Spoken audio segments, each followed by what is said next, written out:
All right, Ducks fans, it's time to make some predictions, and I will go over my roster predictions for not only the regular season, but the start of the regular season on this episode of Locked On Anaheim Ducks.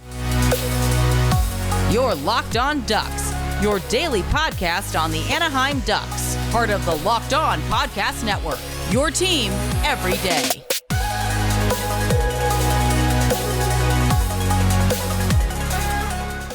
Welcome to Locked On Anaheim Ducks. It's part of the Locked On Podcast Network. I'm your host, Jason J.D. Hernandez. I've been covering hockey for over a decade. I'm currently the public address announcer for the Coachella Valley Firebirds. And also, this weekend, the public address announcer for a little game in Palm Desert featuring your Anaheim Ducks.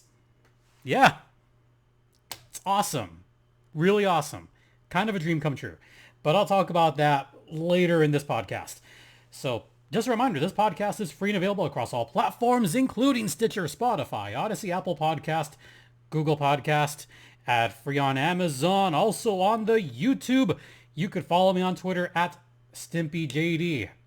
The show's Twitter's at LO_Ducks. So this is kind of going to be a half, sort of a two, no, it's half and half.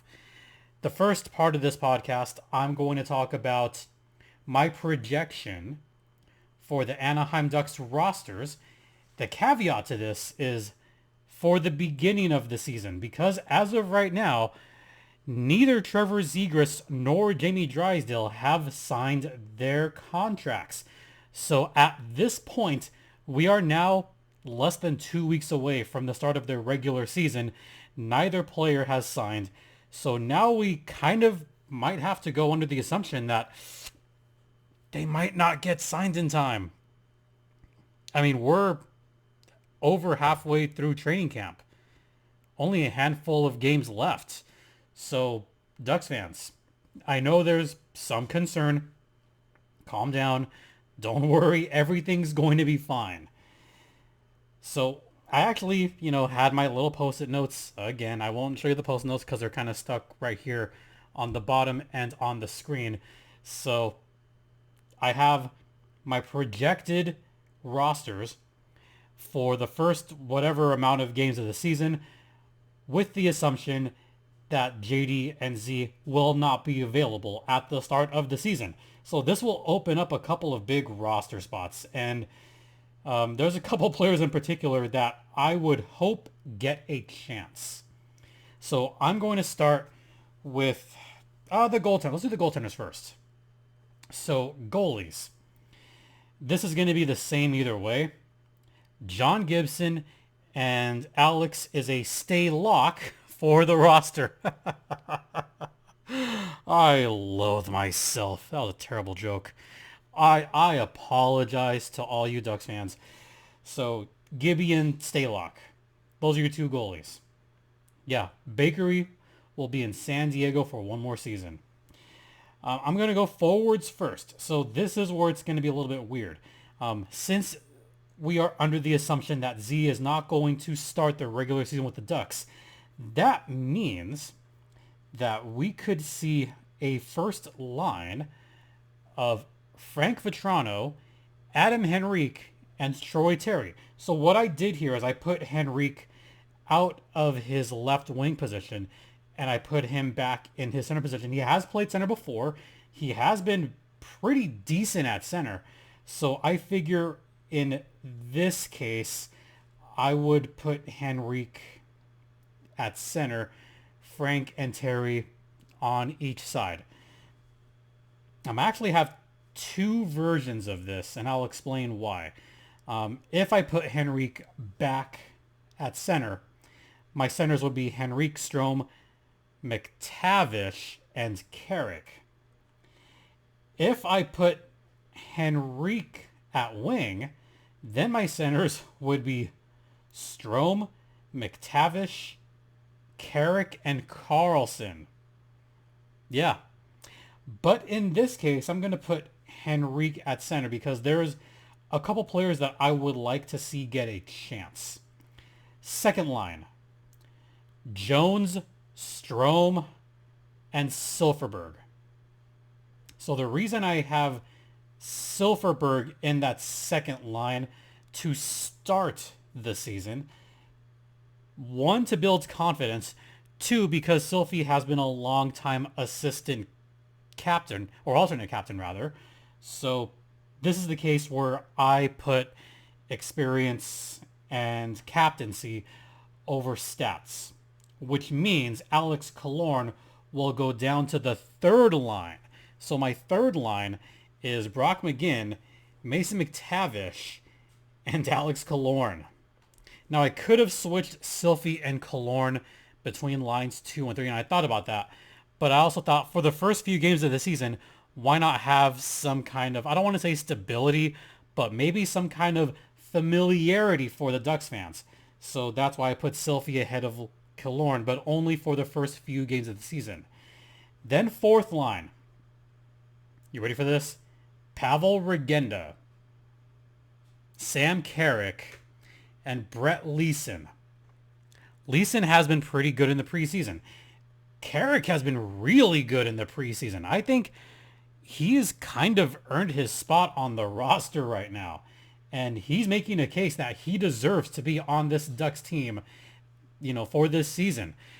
And maybe Carrick can play the first few games of the season.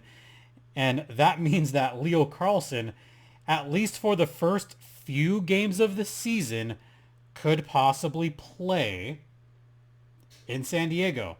We don't know if that's actually possible or if that's actually going to happen, or maybe just have him be a healthy scratch at first and have him learn from the vets. That's my take on that. Have him learn at first and then go from there. Brett Leason's been good. Pavel Regenda is a player that I have always liked. He's always skated hard and knows where to go. My defenseman, we're assuming JD's not going to be there. I have Fowler and Gudas, first line D. Second line, Haig and Labushkin. Oh, yeah. Then I have Colton White and Drew Hellison. Yeah, you know what? Give Drew Hellison a chance. Someone else that I would like to see get a chance, if Hellison isn't it, why not try Olin Zellweger for the first few games? Have him try out. Or I think Drew Hellison a little better, but why not give the young guys a chance? As I always say, let the kids play.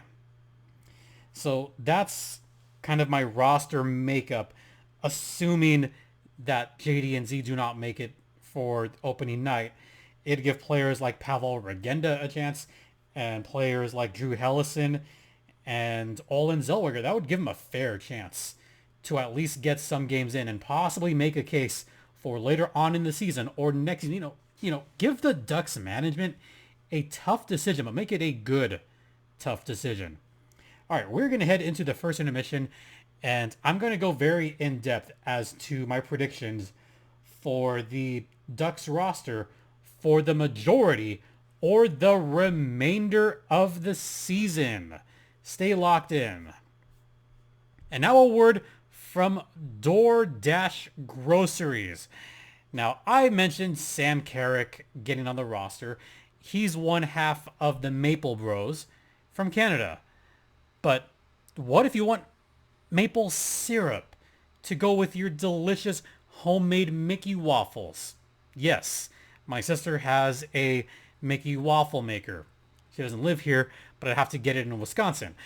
But what about some Mickey waffles? Or my mom could make some. Anyway, yeah, maybe you need some syrup.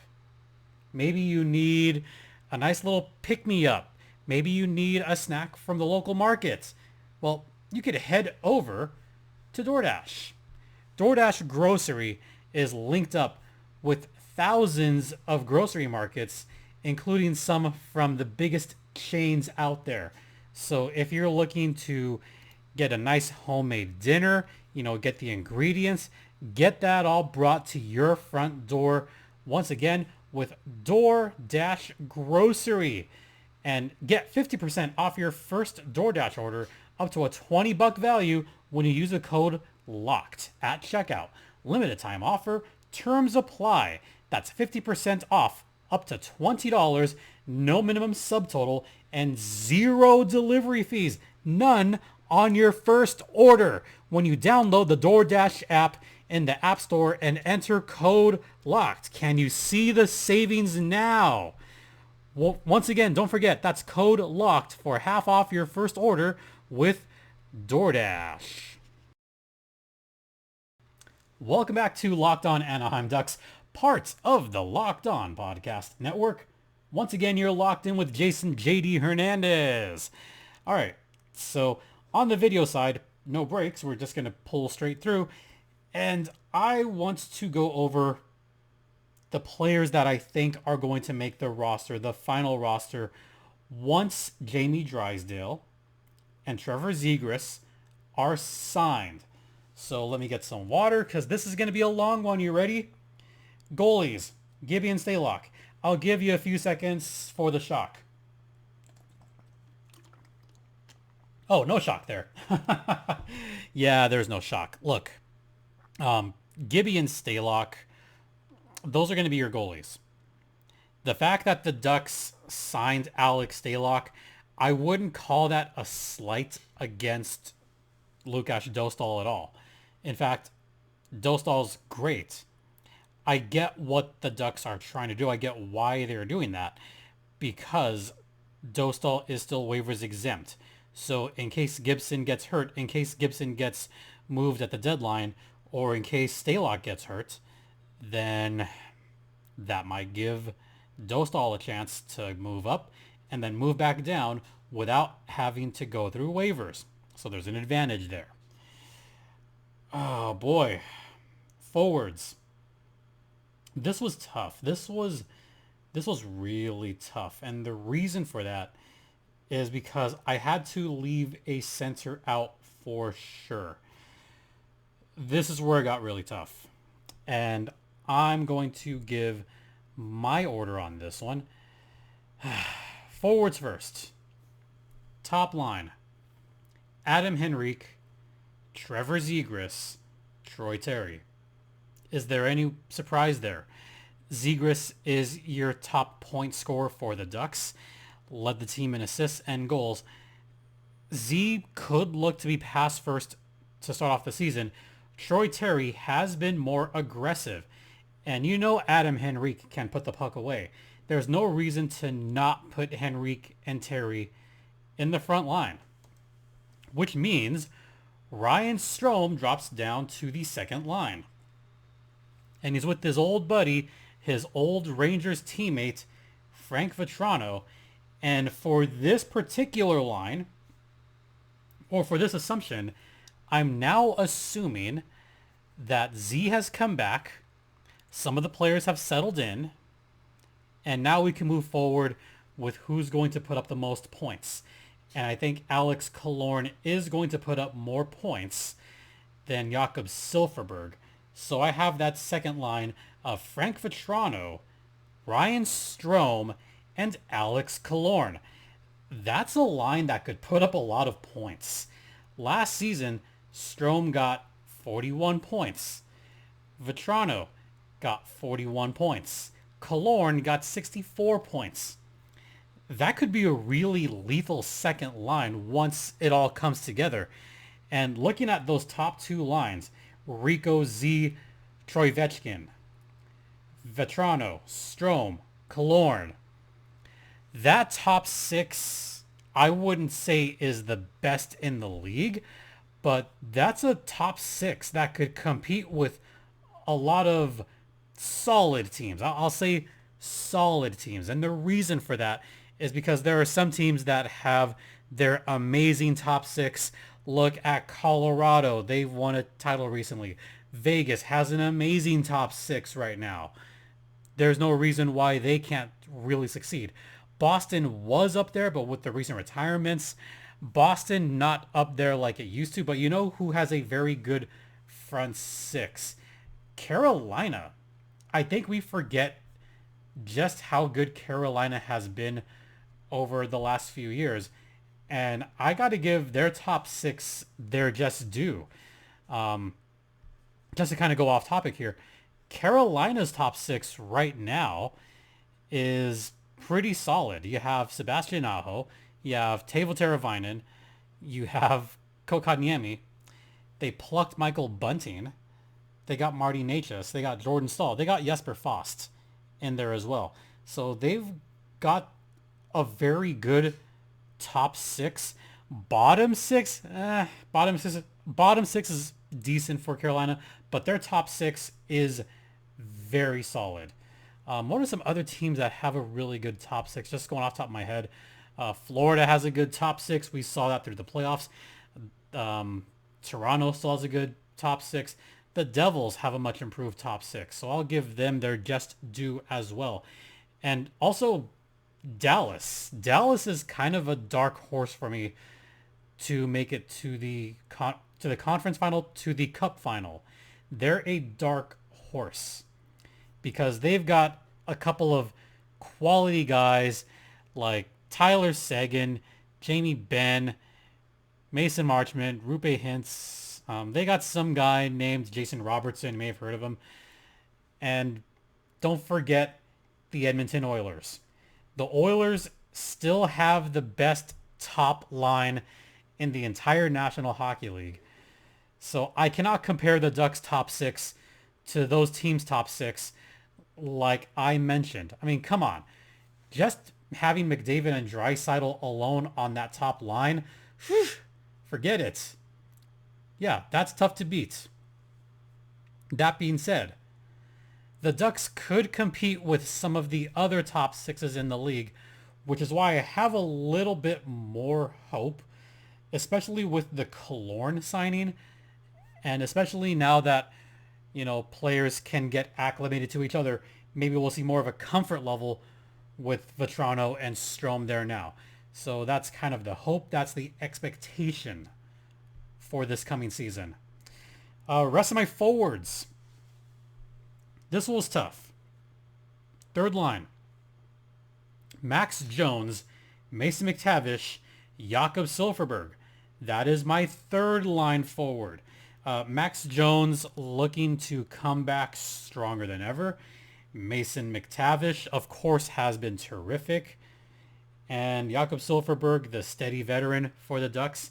As long as he's healthy and as long as Jonesy's healthy, I think that's what you're going to see. Oh, fourth line. Fourth line was tough. As much as I want to put Regenda in, I couldn't on this roster. So I went Brock McGinn, Sam Carrick, Brett Leeson. I realized that I left Leo Carlsson out this time. Not that I don't believe in the kid.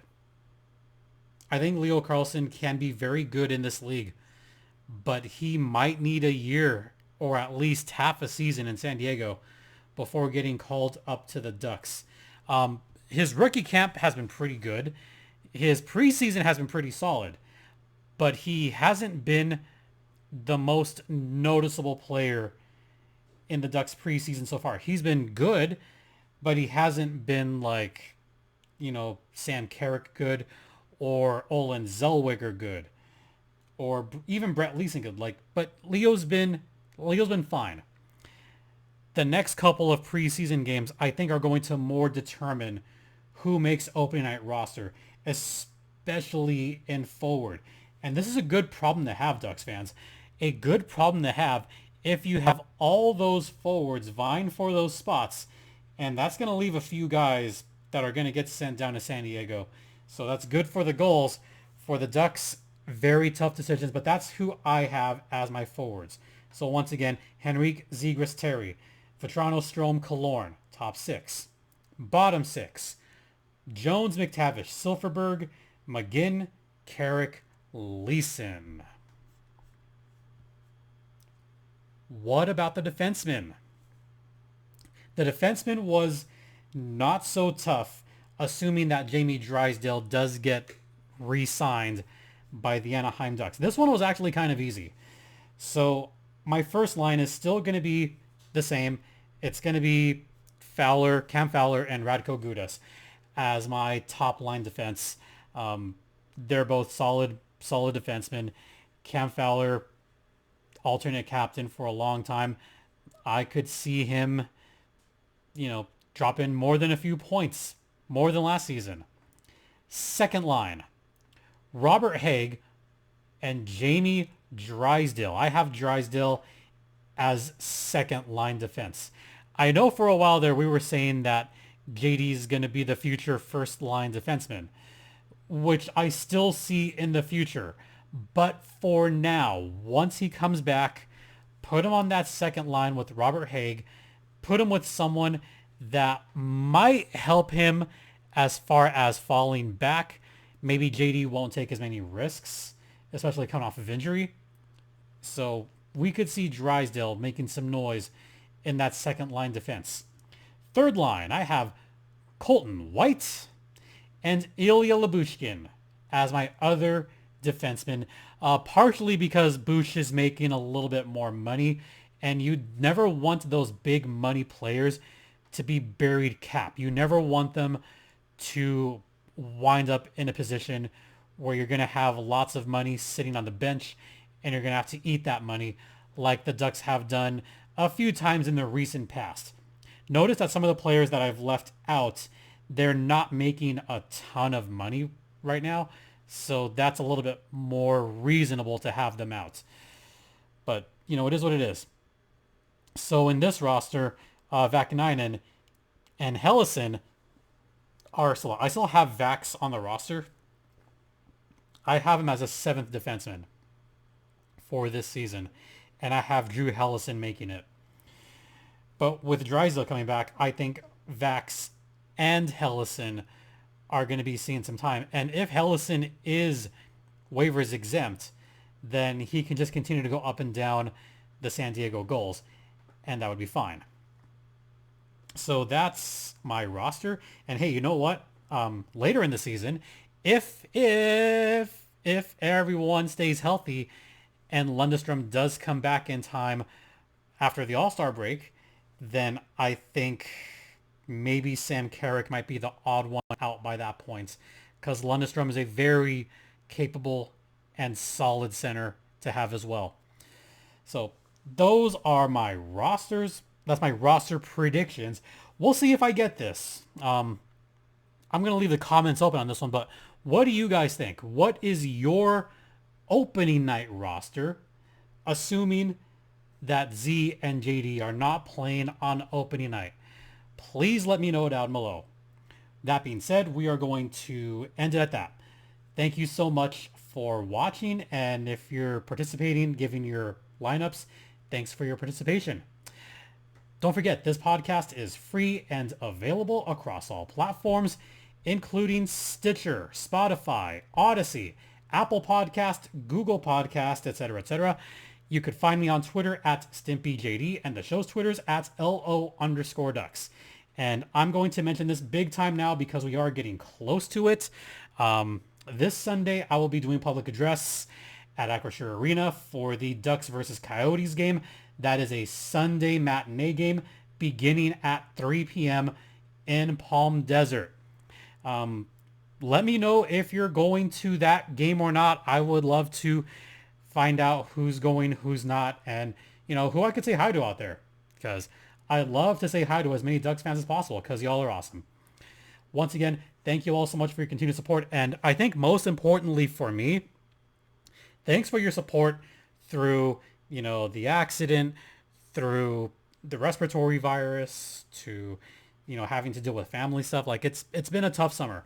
So for those of you that have sent well wishes, thank you all so much for all of that. And to end on a personal note here, this will be my first game back at Acrisure Arena since my first time back at 100% health. For me personally, that's a big deal. Okay, it's a big deal because that final was tough physically and mentally, because I could not give 100% until that game 7. Like, it was hard to give 100% when I had trouble breathing. It was hard when I had a chest wall contusion and I had just pain against my ribs and, that chest wall. It was painful. Those last few playoff games were painful, folks. I don't recommend it. So for me to come back and just give it my all for this Ducks preseason game, it's going to mean a lot emotionally, just being back for that reason. So I want to thank you all from the bottom of my heart for all the support. All right. For Locked On Anaheim Ducks, I'm Jason JD Hernandez saying have a great rest of the day. Please remember to be safe out there, be kind to one another, and Ducks fly together.